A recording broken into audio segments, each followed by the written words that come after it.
नमस्कार। कृषि जगत की ढेर सारी नई नई जानकारी लेकर एक बार फिर हम आपके साथ मौजूद हैं। स्वागत है आप सभी का कृषि दर्शन कार्यक्रम में। मैं हूं आपके साथ आकांक्षा।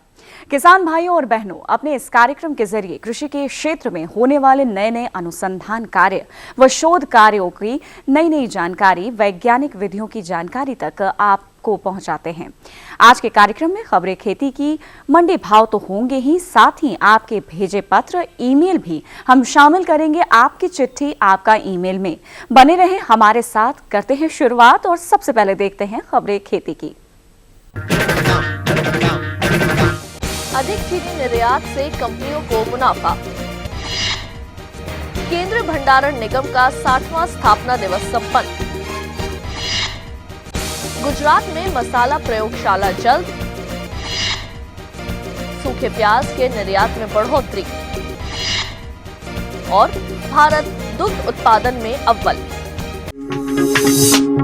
नमस्कार, स्वागत है आप सभी का खबरें खेती की में। मैं हूं ज्योत्सना और अब खबरें विस्तार से।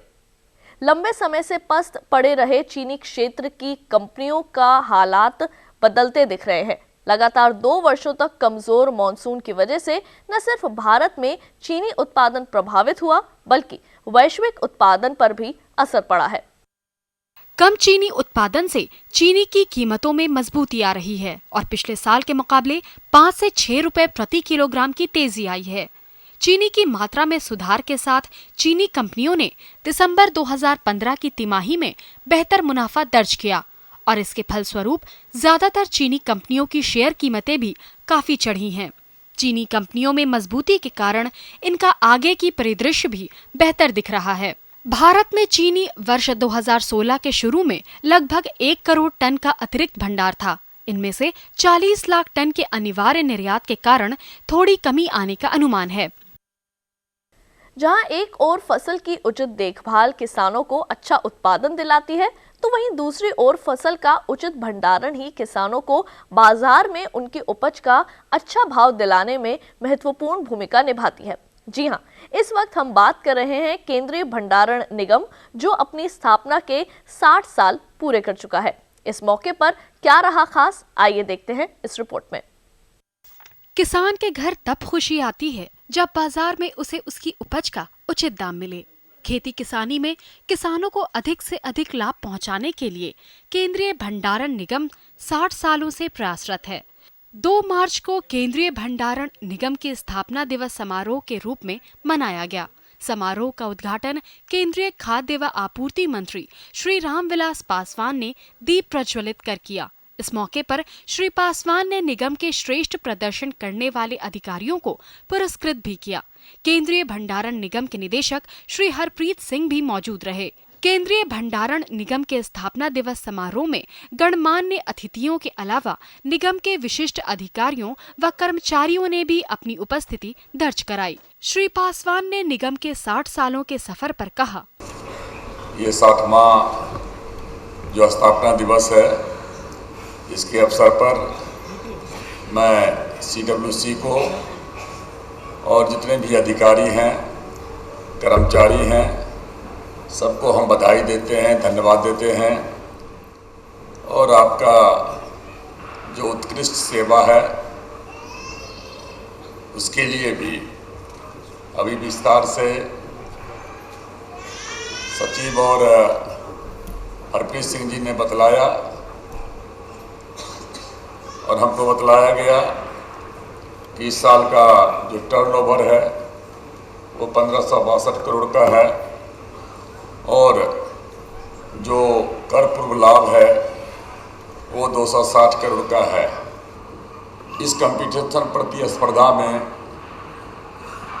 आपको प्राइवेट के साथ में चलना है। उसके मुकाबले आपको अपनी उत्कृष्ट सेवा देनी है। जो आपका रख रखाव है उसको ठीक करना है, जो लागत है उसको कम करना है। अभी हमको बतलाया गया कि 30% किसानों के लिए छूट दिया गया है। सरकार का ध्यान जो गांव है, गरीब है, किसान है, उसके ऊपर में सबसे ज़्यादा है। और अगले 5 साल में किसानों की आय, इनकम उनका दुगुना की बात कही गई है।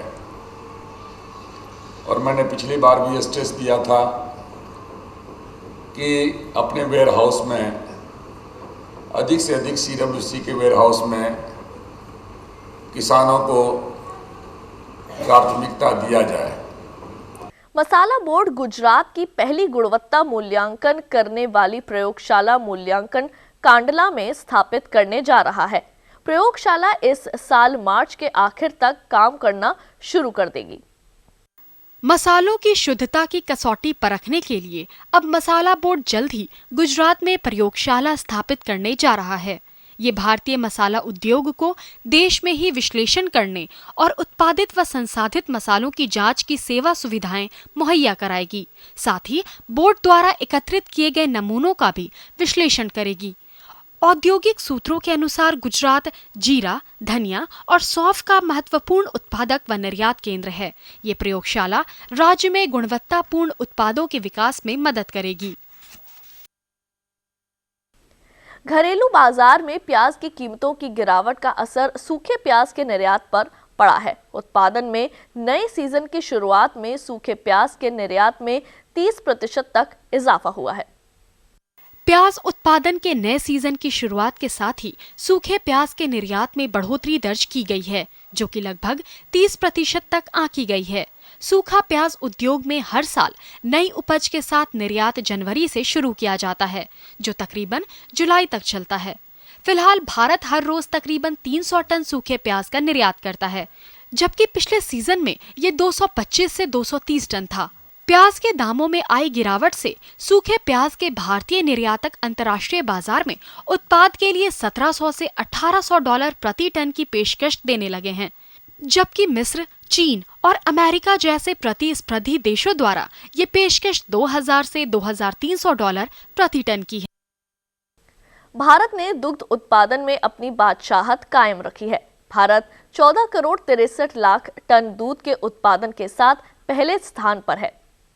विश्व की कुल दुग्ध उत्पादन में 18.5% के साथ भारत दुग्ध उत्पादन में पहले पायदान पर आ खड़ा है। केंद्रीय वित्त मंत्री अरुण जेटली ने ये सदन में जानकारी दी। खास बात यह है कि बीते 1 साल में भारत में दूध उत्पादन का अनुपात पूरी दुनिया के मुकाबले दोगुना हो गया है। वर्ष 2013-2014 के दौरान 137.69 मिलियन टन के मुकाबले 2014-2015 के दौरान दूध का वार्षिक उत्पादन 146.3 मिलियन टन रहा। इसमें कुल 6.26% की वृद्धि दर्ज की गई है, जबकि दुनिया भर में दूध उत्पादन में महज 3.1% की बढ़ोतरी हुई है। खेती किसानी में मौसम की भूमिका काफी अहम हो जाती है, क्योंकि कितनी ही आधुनिक तकनीकों के होते हुए भी कई स्थानों पर खेती बारिश पर ही निर्भर रहती है। इसलिए किसान भाइयों, आपके लिए मौसम की पूर्व जानकारी काफी अहम हो जाती है। तो आइए जाने मौसम का हाल। भारतीय मौसम विज्ञान विभाग के अनुसार अगले 24 घंटों में अनुमान है कि जम्मू कश्मीर, हिमाचल व उत्तराखंड के पहाड़ी भागों में हल्के बादल छाए रहेंगे। पंजाब, हरियाणा व उत्तर प्रदेश में मौसम साफ रहेगा। वहीं देश के उत्तर पूर्वी भाग सिक्किम, असम, मेघालय व अरुणाचल प्रदेश के अधिकतर भागों में बादल छाए रहने के आसार हैं। वहीं उड़ीसा, बिहार, झारखंड, छत्तीसगढ़ में मौसम साफ रहने का अनुमान है। वहीं देश के निचले व तटवर्तीय इलाके जैसे कर्नाटक, तमिलनाडु व केरल के ज्यादातर भागों में बादल छाए रहेंगे व कुछ भागों में तेज बारिश के आसार हैं। ये था हमारा आज का कार्यक्रम। कृषि से संबंधित जानकारियों के लिए देखते रहिए कृषि दर्शन। नमस्कार। नई दिल्ली में आपात स्थिति में पशु प्रबंधन पर राष्ट्रीय कार्यशाला का आयोजन किया गया। इस 2 दिवसीय कार्यशाला में मुख्य अतिथि एवं किसान कल्याण मंत्री राधा मोहन सिंह ने समारोह को संबोधित करते हुए कहा, गांव है, ग्रामीण परिवार हैं, उनके के रीढ़ क्या है? पशुधन। अभी एक पशु और खास करके दुधारू पशु किसी परिवार के पास है तो भूखे नहीं मर सकते। ये हमारे ग्रामीण अर्थव्यवस्था की मान्यता है। तो इसलिए पशुधन आपात स्थिति में उसके प्रबंधन की व्यवस्था, बचाव के प्रबंधन की व्यवस्था पर चिंता करना, मैं समझता हूं कि ये देश की अर्थव्यवस्था की चिंता है।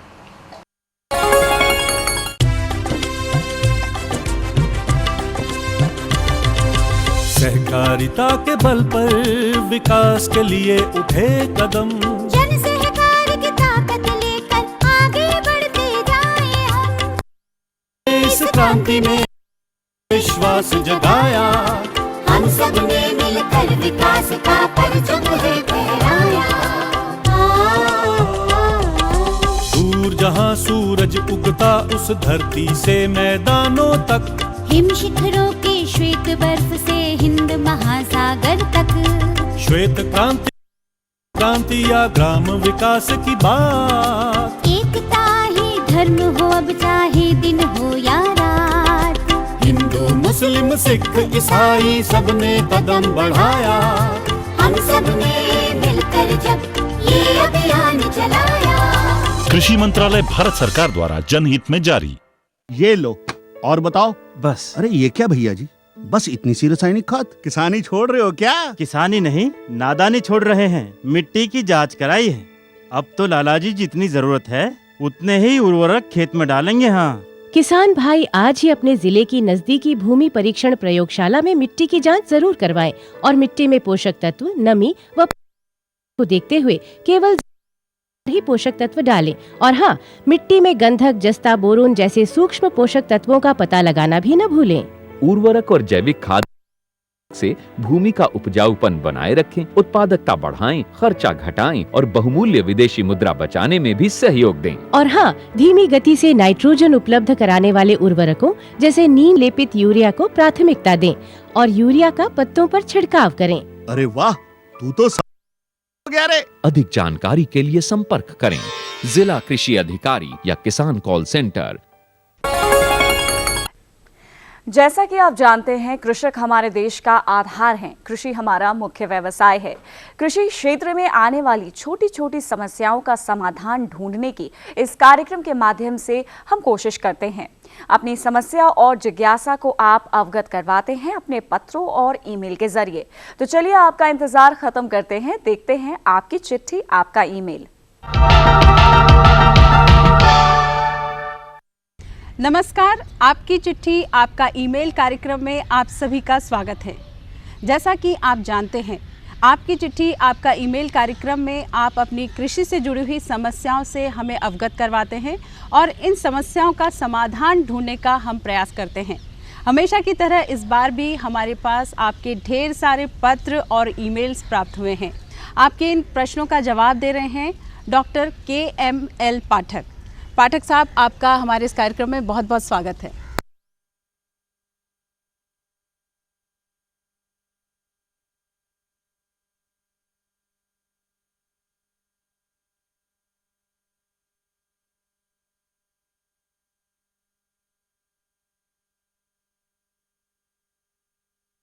भैंसों की कई जो है नस्लें पाई जाती हैं और सभी नस्लें जो मैं अभी आपको बताने जा रहा हूँ ये दुधारू नस्लें हैं। तो आप सुल्तानपुर से हैं, आपका जो क्षेत्र है जहाँ आप रहते हैं मनोज जी, वहाँ के लिए एक तो मुर्रा नस्ल की एक भैंस होती है जो मुख्य रूप से हरियाणा में पाई जाती है, लेकिन उत्तर प्रदेश में भी पाई जाती है। और अब तो मुर्रा नस्ल आपको हमारे जो पूरा देश है हर प्रांत में ये मुर्रा नस्ल पहुँच गई है। दूसरी जो है एक नीली रावी है। नीली रावी भी एक दुधारू जो है भैंस है, नस्ल है। तीसरी जो है जाफराबादी है। हालांकि जाफराबादी जो है ये गुजरात की नस्ल है, लेकिन हमारे उत्तर प्रदेश में भी ये अच्छी तरह से रह सकती है। यहाँ का जो वातावरण है, आपका सुल्तानपुर का जो वातावरण है, वो जो खान पान है उसमें अच्छी तरह रह सकती है। और एक भदावरी है। भदावरी भी जो है, भदावर जो हमारे यहाँ जो उत्तर प्रदेश का हिस्सा है वहाँ पाई जाती है। तो आप इन चारों में से आप कोई भी नस्ल जो है अपने यहाँ पाल सकते हैं या चारों नस्ल रख सकते हैं। इसका जो दुग्ध उत्पादन के लिए दुग्ध व्यवसाय से जुड़े आपने जो बात प्रश्न, आपके जो दूसरा हिस्सा है प्रश्न का ये है कि देखिए, जब हम कोई भी व्यवसाय करें, विशेष रूप से पशुपालन का, भैंस पालन में आपको पहला ध्यान रखना है कि जो आप भैंस रखें वो उसका जो नस्ल है वो अच्छी नस्ल होनी चाहिए। अच्छी नस्ल का मेरा तात्पर्य है कि वो जो है शुद्ध नस्ल हो, प्योर नस्ल होनी चाहिए, क्रॉस नहीं होनी चाहिए, जो है हाइब्रिड नहीं होनी चाहिए। तो अच्छी नस्ल का आप जो है चयन करिए। आपके क्षेत्र में, सुल्तानपुर क्षेत्र में हरे चारे की अच्छी संभावना है। आप जैसे किसान और भी किसान वहाँ पे हरा चारा उगाते हैं, तो चारे का व्यवहार का ध्यान रखिए। और तीसरी बात होती है इसमें ज़्यादा फ़ायदा उठाने के लिए कि आप जो है भैंसों में थोड़ी बीमारी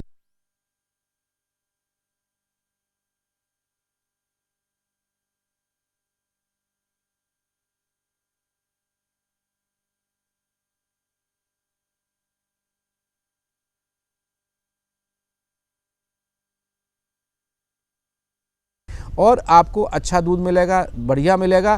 साथ ही साथ आपको एक चीज़ और बताना चाहूँगा जो आपके प्रश्न का हिस्सा नहीं है, लेकिन क्योंकि आप इस व्यवसाय से जुड़ना चाहते हैं।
होनी चाहिए, और यानी उनको पूरे साल आप हरा चारा खिलाएं।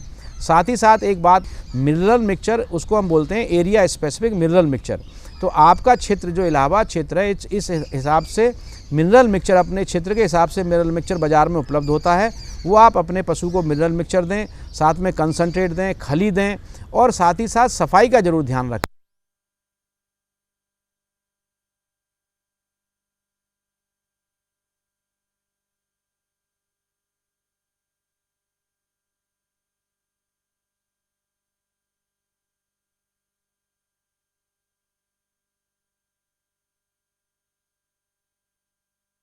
इसका जो आपके पशु चिकित्सालय नज़दीक का है वहाँ ले जाएं, और वहाँ पे फ्री ऑफ कॉस्ट जो है इसका वैक्सीनेशन, टीकाकरण हो जाएगा।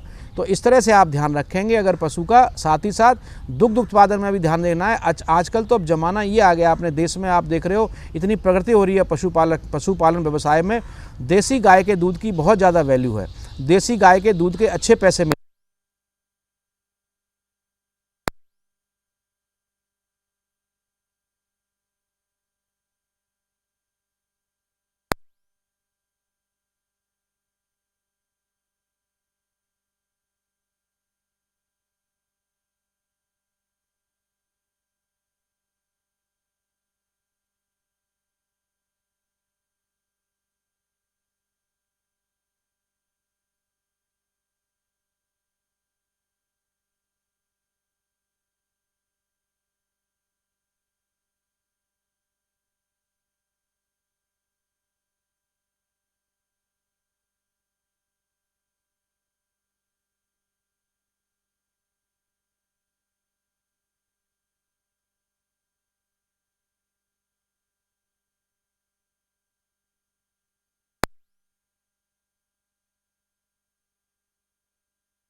कर सकते हैं। एक पोस्ट कार्ड उनको डालिए और वो आपको भी इसकी सारी जानकारी है।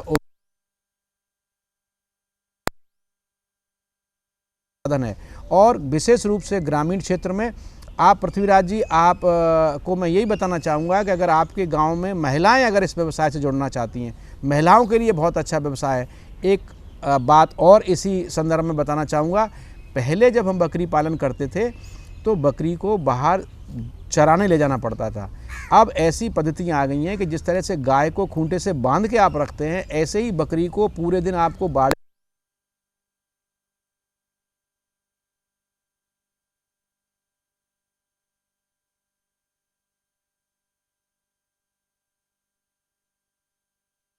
वो बकरी की झकराना, वो राजस्थान के लिए बहुत अच्छी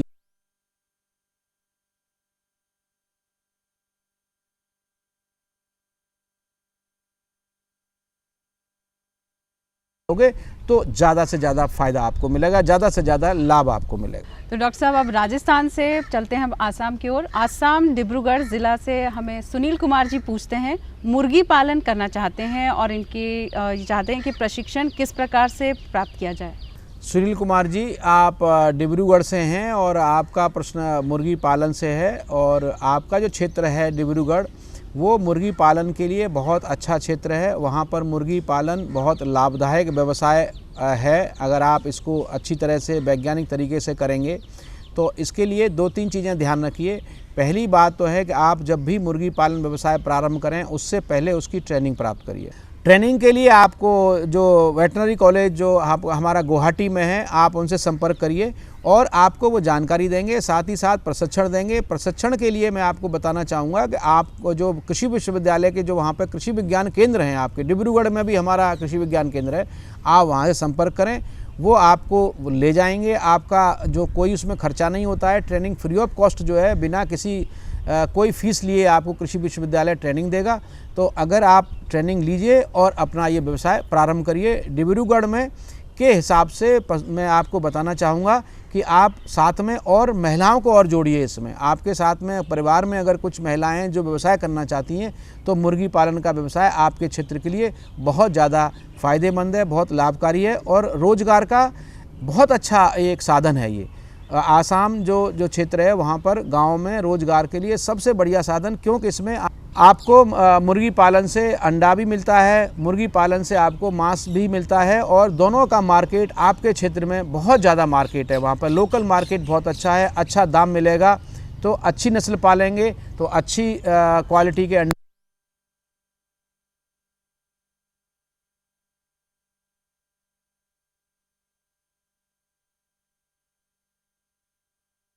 डॉक्टर साहब, आप आए और आपने इतना कीमती समय हमारे इस कार्यक्रम को दिया, आपका बहुत बहुत शुक्रिया।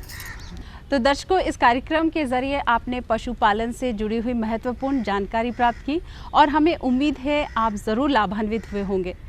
तो आज हमें यहीं पर दीजिए इजाज़त। अगले हफ्ते फिर होगी मुलाकात कुछ और नए पत्र और ईमेल्स के साथ। आपको हमारा कार्यक्रम कृषि दर्शन कैसा लगा? अपने सुझाव, प्रतिक्रियाएं एवं सवाल हमें इस पर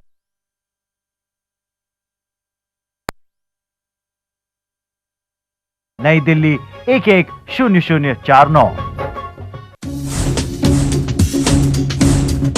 जुड़िए हमारे साथ ट्विटर पर twitter.com/कृषिदर्शन-dd, फेसबुक पर facebook.com/कृषिदर्शन-dd,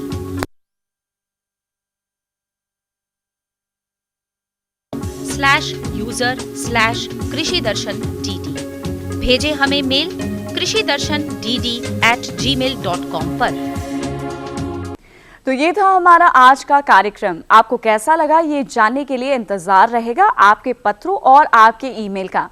यदि आप चाहते हैं कि कृषि से जुड़ी हुई समस्याओं का समाधान जल्दी से जल्दी करें तो आप हमें ज़्यादा से ज़्यादा ईमेल भेजें ताकि आपकी समस्या हमारे तक जल्दी से जल्दी पहुंच सके और हम उसका समाधान ढूंढ सकें। साथ ही हमें पत्र लिखना न भूलें। तब तक के लिए हमें दीजिए अनुमति। आपका आज का दिन शुभ हो, मंगलमय हो।